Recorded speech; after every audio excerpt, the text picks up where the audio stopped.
Hello guys, welcome to Pronouncist, your pronunciation guide. Today we will learn how to pronounce the word shown on the screen, ebullience. First, let's hear its American pronunciation. Ebullience, ebullience. Now, read the syllables of U.S. pronunciation shown on the screen naturally. Ebullience, ebullience.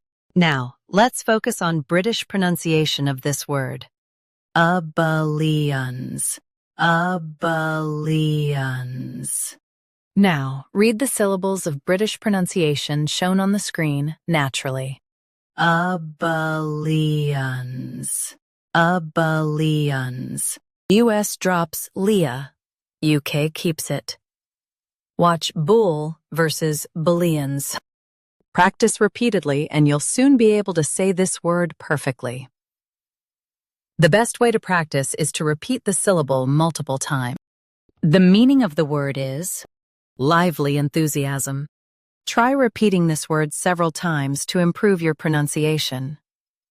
We post daily videos on useful and commonly mispronounced words to help you speak clearly and confidently. Like this video and subscribe to Pronouncist for more pronunciation guides. Thanks for watching us.